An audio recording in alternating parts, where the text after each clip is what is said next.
6단은 3. 자, 6단은 3은요. 요 부분만 보면 될 것 같아. 최악의 저출산 현상, 해결책은 공동육아. 요 부분만 보면 될 것 같고요. 여기는 자습서 갖고 하자. 자, 이거 뭐냐면 칼럼이야, 칼럼. 칼럼은요, 신문이나 잡지 등에 실기 위해서는 주로 시사, 그 시대에 이제 문제가 되는 거 있지. 사회, 풍속 등에 관해 짧게 평한 글이야. 짧게 쓴 글이야. 길이가 길면 굉장히 지루한 느낌 들어. 그래서 짧게 쓰는 것이 특징이고요. 또 시사 문제가 들어가 있지, 그지? 그래서 사회 문제와 글쓴이의 의견 및 해결 방안이 명료하게 드러난 편이야. 여기도 마찬가지야. 여기도 사회 문제하고 글쓴이의 의견 및 해결 방안이 들어가 있어. 여기 저출산, 최악의 저출산 현상. 이 제목이 뭐였어? 이거 지금 뭐야? 이거 지금 문제지, 그지? 문제고. 그리고 해결책은 공동유아. 요거 해결책이지, 그지? 해결책이 다 들어. 일단 제목에서 다 드러났다. 제목에서요, 집약적으로 드러나 있다, 그지? 이 글에서 본문에서 제시할 사회 문제와 글쓴이의 해결 방안이, 사회 문제와 해결 방안이 제목에 집약적으로 나타나 있다. 자, 그러면 이제 한번 볼게. 그러면 여기 밑에 옆에 뒤통수 한번 보자. 사회적 문제를 다룬 글을 읽고 문제에 대한 글쓰리의 해결 방안을 파악해본 후, 자, 이거는 글을 읽을 때 어떻게 해요? 이런 사회적 문제 다룬 글을 읽을 때는요, 글쓴이의 해결 방안을 파악하고요. 그 다음에, 자, 친구들과 이거 공유해서 해보고 같이 토론해보는 거야. 그래서 읽기가 사회적 상호작용 과정임. 읽기는 글쓴이가 글을 쓰면 그냥 끝나는 게 아니고, 독자가 읽고 다른 사람에게 전파하든가 같이 얘기를 하면서 그 파급이 된지, 그지? 읽기는 어떠야? 사회적 상호작용의 과정이다. 자, 볼게. 어떤 문제가 있는지. 자, 2016년 5월까지 국내 출산과 혼인 건수가, 자, 출산, 애를 넣는 거하고 혼인 건수가 사상 최저치래요. 제일 떨어졌다는 거야. 최저치를 기록해. 이게 이제 지금 뭐야? 사회 문제겠지, 이게. 이게 뭐야? 이게 문제야. 사회 문제고요. 통계청 나왔다. 이런 거 나오면 항상 뭐야? 자, 통계청 나오고 이러면 믿을 만한 기관의 자료를 인용하였다. 그리고 이렇게 나오면 어떻게 해요? 자, 통계청 자료 인용하면 어떤 효과가 있다? 신뢰성이 높아진다. 이걸 정말 그런가 봐. 정말 출산이 정말 심각한가 봐. 출산율이 심각한가 봐. 이렇게 느껴진다. 2000년 이래 올해 5월에 가장 적은 신생아가 태어났다. 누가? 통계청이. 지난 1일부터 5월까지 누계로도 신생아 수는 통계 작성 이후 가장 적다 해가지고 여기서 이제 이렇게 표시되어 있지. 여기서까지는 저출산 문제가 얼마나 심각한지 통계청 자료를 인용해서 얘기해줬고요. 출산에 직접적인 영향을 미치는 혼인 건수도, 그래, 결혼을 해야지 애를 놓지. 뭐 결혼 안 하고 애 놓기도 하지만은 또 결혼해야 애를 놓지, 그지? 건수도 계속 줄어 역대 가장 적은 수치로 수치를 나타냈다. 신생아와 혼인 건수의 감소 추세는 앞으로도 이어져 최저치를 계속 경신할 것으로 보인다. 앞으로 늘지는 않고 계속 줄어들 것으로 보인다는 거야. 지금 이제 이 부분까지 사회 문제를 소개하고, 사회 문제가 뭔데? 신생아 수와 혼인 건수가 감소한다는 거지. 그 다음에, 자, 국내 출생률을 높이기 위해 뭐 해야 할까요? 정부는 정부가 해야 할 지원 정책을 마련해야 되는 거야. 마련에 적극적으로 추진하고 있대요. 정부 정책의 성과를 높이려면, 그러면 출생률 높이기 위해서 정부는 적극적으로 지원하는데, 이게 성과를 높이려면 어떻게 해요? 출산에 대한 성과를 높이려면 출산에 대한 사회 인식을 높이고 새로운 육아 문화를 형성해야 된다. 이게 해결 방안이야. 사회 인식 높이고, 그리고 새로운 육아 문화 형성. 그러면 이렇게 사회 인식 높이는 거 하나 하고, 높이고, 또 요거 하나 하고, 그리고 새로운 육아 문화 형성하는 것도 하나 하고, 두 개지, 그지? 그러면 먼저 사회 인식 높이는 것부터 볼게. 높이기 위해서는 우선 저출산이 심각하다는 사회 공감대를 형성하는 것이 적실하다. 야, 지금 이 출산율 갖고 큰일이야. 우리 위험한 일에 도달할 수 있어. 지금 출산율이면 300년 후에는요, 우리나라 한민족이 없어진대요. 그러니까 심각하다는 거. 지금 니네들은 심각하게 안 느껴지지. 선생님도 심각하게 안 느껴지고, 선생님도 딸도 결혼할 나이면 결혼할 나이라고 할 수 있는데, 선생님도 결혼 일찍 하지 마라 그래. 인식 자체가 이제 달라진 거야, 옛날하고. 저출산은 인구 감소로 직접 이어지면, 저출산이 왜 문제가 됐냐면 인구가 감소한대요. 인구 감소가 되고요. 인구 감소는 또 뭐야? 이제 연쇄적으로 생산 가능 인구가 축소해요. 그럼 다시 말하면 노동력이 인구가 없다는 거야. 노동력 약화를 일러주는 거야. 야, 그러면서 저출산은 급속도로 진행되고 있는 고령화 추세. 그러니까 애는 태어나지 않고 나이는 점점 들어가지고 옛날보다 오래 사는 거야. 이렇게 맞물려가지고 이제 더 큰 문제가 되는 거야.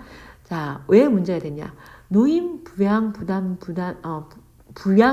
커져. 그래서 왜 우리가 저 노인들을 먹여 살려야 돼? 왜 우리 세금 내가지고 우리는 왜 이렇게 세금 힘든데 세금을 많이 내야 돼? 이렇게 되는 거야. 그래서 세대 간의 불화와 갈등이 심화될 수가 있어요. 그리고 어떻게 해요? 노인 인구가 많이 늘지. 그러면 또 세금 내는 인구는 적을 거 아니야. 그러면 국가의 복지 재정 부담이 증가하겠지, 그지? 그래서 어떻게 해요? 국가의 경쟁력 자체가 떨어지게 되는 거야. 그래서 어떻게 해요? 저출산이 그냥 애가 적게 태어나는 게 문제가 아니고 저출산 고령화까지 이어지면서 일할 사람이 없는 거야. 그럼 세금 낼 사람도 없고, 그럼 누가 세금 내가지고 누가 노인을 부양하고 국가 정책은 누가 할 거야? 그래서 문제가 된다는 거야. 따라서 각급 학교나 언론, 시민단체들은 기회가 있을 때마다 저출산이 문제예요. 이런 거 많이 얘기해가지고, 그리고 그걸 인식해야 돼. 그래야 애를 내야 되겠구나. 이런 생각을 갖게 되는 거야. 그래요. 국내 적정 규모를 오늘날 맞게 정확하게 계산하는 것도 필요하다요. 적정 인구의 규모를. 자, 출산에 대한 인식을 높이기 위해서 첫 번째 할 때는 사회적 공감대. 저출산이 심각하다는 사회적 공감대 형성하는 거고, 그 적정 인구를 정확하게 계산해야 된다. 최소한 이 정도는 있어야 된다. 이걸 적정하게 계산해야 된다는 거야. 자, 왜 지금 일자리도 없는데 뭘 애를 자꾸 낳아서 어떻게 해요? 이렇게 얘기하는 사람이 있다는 거야. 우리 사회는 점점 일자리가 줄어 고용난이 심화되고 있으며, 고용난이 심해요. 또 새로운 과학기술 발달로 노동 대체 현상이 나타나고 있다. 애가 자라가지고 취업도 못하고 그러는데 애를 낳아서 뭐해요? 둘 낳아요. 하나만 낳아가지고. 기르지. 이렇게 생각하는 사람이 있는 거야. 또한 인간 수명이 늘어나. 자, 생산 가능 연령이 높아짐에 따라 고령자의 근로기간이 연장되고 있어요. 그러니까 옛날에는 한 60세 그러면 정년퇴직이었는데 요즘은 60세가 청년이야. 얼마든지 일할 수 있어. 그래서 연장되고 있어요. 그래서 적정 인구가 필요하다는 거야. 무조건 인구를 늘리는 것이 최선의 대안이 아니라는 의견도 있어요. 그런데 이게 이제 출생률을 늘리자는 데 대한 반론이야. 국제 경쟁력을 떨어뜨리지 않으면서 경제 활력을 불어넣을 수 있는, 그래서 적정 인구, 경쟁력 떨어뜨리지 않으면서 경제 활력을 넣을 수 있는 적정 인구가 정확하게 계산되면 출생을 높이기 위한 정책의 당위성도 확보될 것이다. 이게 무슨 말이야? 지급도 앞으로는 직장도 구하기 힘들고, 과학기술도 발달돼가지고, 사람이 할 수 있는 일 기계가 대신하고, 그리고 오래 살아가지고, 노인네들, 옛날에 노인이라 그랬지만, 그의 노인 나이가 지금 청년 나이가 아니냐. 그 사람들을 적정하게 활용하면 굳이 출산율을 높이지 않아도 된다. 이렇게 반론하는 사람이 있는데, 그래서 어떻게 해요? 이 정도 인구는 필요하다는 적정 인구 계산을 해가지고, 이 정도 인구가 필요한데 우리는 이 정도가 안 되니까 출산을 늘려야 해요. 이렇게 얘기해야 된다는 거야. 그 얘기하는 거야. 그 다음에 출산율을 실질적으로 높이려면 어떻게 해요? 신생아 출산에 대한 인식이 높이고 새로운 육아 문화를 형성해야 된다. 이거 두 번째 해결 방안이었잖아. 그치? 가장 시급한 것이 이제 결혼을 앞둔 젊은 세대들을 대상으로 출산과 결혼에 대한 인식 및 가치관을 변화시키는 것이다. 자, 결혼해도 애 안 놓고 사는 사람이 많아요. 자, 혼인건수와 이 지금 결혼을 앞둔 세대가 출산에 직접적인 영향을 미치는 세대지, 그지? 이 사람들이 인식이 변화해야 되는 거야. 지금의 결혼 정년기 딱 결혼하기 좋은 청은요, 아이 들낳기 운동으로 출생률이 떨어지기 시작한 1980년대 이후에 출산한 세대예요. 지금 결혼하기 좋은 20대 후반 이런 사람들은 언제 태어났냐면 90년대에 출생한 사람들이 대부분이야. 그때는 애들이 되게 하나 있는 세대야. 이때는요, 되게 2명 이하의 형제 속에서 성장하여 다자녀 가정이 굉장히 낯설어요. 그러니까 되게 2명 아니면 1명이야. 그래서 더 막 3명, 4명 이런 게 굉장히 낯설어. 그러니까 결혼하고 다자녀 가정을 이루는 것에 그것이 생활을 풍요롭게 하는 것임을 이들이 자연스럽게 받아들일 수 있도록 사회 분위기를 만들어야 되는 거야. 그러니까 애 많이 놓고 이런 게 힘든 게 아니고 이거 되게 행복한 거야. 이런 분위기를 만들어야 되는 거야. 자, 근데 선생님은 개인적으로는 아니라고 생각해. 이를 통해 교육기관과 방송 매체 등에서 기회가 될 때마다 다자녀 가정의 행복함을 알리는데 힘써 가지고 이 사람들이 결혼 정년기에 있는 사람들이 생량을 바꿔야 된다는 거야. 자, 남녀가 아이를 함께 키우는 육아 문화가 하루빨리 정착되게 하기 위해서 젊은 여성 직장인들이 결혼과 출산을 꺼리고 피하는 가장 큰 원인은 육아로 인한 경력 단절이야. 이런 게 없어지도록 해야 된다는 거야. 또 그리고 있잖아. 공공기관뿐만 아니라 일반 기업에서도 여성은 물론 남성의 육아 후죽도 편히 쓰는 분위기가 만들어져야 하는 거야.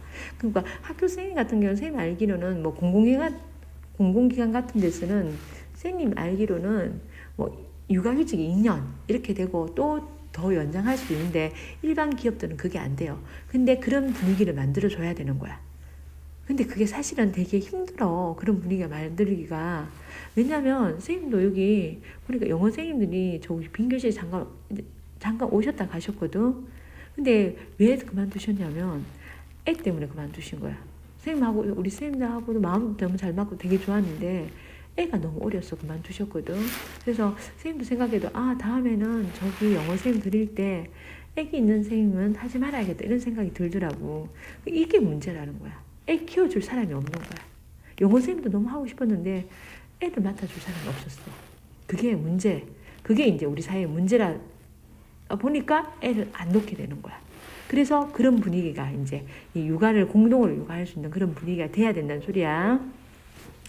자, 그리고 출산과 육아에 대한 여성 부담을 들 수 있다. 이와 함께 조부모와 부모 그리고 손주들이 함께 생활하는 다스리드 공동주택 환경을 조성하고 근데 젊은 사람들이 같이 안 살고 싶을 걸 아마 육아 도우미 제도를 정착하여 대가족 공동체를 복원해야 한다. 자, 선생님은 여기에 대해서 반댈세. 왜냐면 젊은 사람들이 나이 드신 분하고 같이 안 살려 그리고 나이 드신 분도 젊은 사람들을 그렇게 밥 해주면서 먹여 살리고 싶어 하지 않아요. 이게 비판적 읽기야. 자, 이 서신문을 이렇게 얘기하는데, 자, 실현하기 힘들 것 같아. 더 나아가 각 지역이나 기업 단위로 공동 육아 시설을 확충하고, 요거는 좀 괜찮은 것 같아. 유치원에, 기업체에 놀이방이 있다든가, 이런 건 괜찮은 것 같아. 확충하여 사회 전체가 육아에 참여하는 육아 공동체를 형성해야 비로소 한국의 아이 울음소리가 끊이지 않을 것이다. 해가지고 이제 이게 신문의 칼럼인데요. 해결 방안이 2개가 나왔지. 해결 방안이 뭐가 나왔니? 해결 방안이 사회적 인식 높이는 거. 저출산이 심각하다는 사회적 인식 높이는 거. 인식 높이는 거 하고 그리고 새로운 육아 문화를 형성하는 건데 새로운 육아 문화 형성하기 위해서는 뭐 하는 거야? 자, 이게 남성도 육아휴직 주자. 경력 단절이 가장 큰 문제인데 그런 거 좀 여성 부담 덜어줄 수 있도록 경력 단절 안 되게 좀 해주자. 그리고 공동 육아가 필요해가지고 다 같이 대가족 가족 살 수 있는 그런 공동 주택 형성 조성하자. 이런 게 나왔는데 선생님은 개인적으로는 그게 잘 실현될 것 같지는 않아. 자, 넘어가자. 자, 이 글에서 다루고 있는 사회적 문제는 뭐야? 자, 저출산 문제지, 그지? 저출산 문제고 해결 방안 2개가 뭐였니? 출산에 대한 사회적 인식 높이는 거, 그리고 새로운 육아 문화 형성하는 거. 어떻게 해요? 인식 높이기 위해서는 저출산이 심각하다는 사회적 공감대를 형성하고 그리고 적정 인구 규모 파악해가지고 정확하게 계산해가지고 적정 인구가 이만큼이니까 이 정도는 출산율이 돼야 된다. 이렇게 그렇게 알리는 거야. 그리고 공동 유아는요. 다 자녀 가정이 굉장히 행복하다는 모습을 보여주라는 거야. 힘써야 한다. 그리고 남녀와 함께 아이 키우는 육아 문화, 공동 육아 문화 형성해야 된다. 그리고 아까 제 공존주택, 다세대 공존주택 이런 거 형성해가지고 조부모들이 아이들을 키울 수 있도록 공동 육아할 수 있도록 해줘야 된다. 근데 요즘은 할머니 할아버지들도 그 연세면 일할 수 있는 분들이 많아가지고 집에 그냥 계시는 분들도 잘 없어요. 자, 요게 나왔고 그 다음에 그 다음에는 별로 볼 게 없고 바로 소단원 평가 문제 풀고 그 다음에 뭐 하냐면 소단원 평가 문제 풀고 그리고 선생님 준 문제 풀고 이렇게 하자. 고생했어.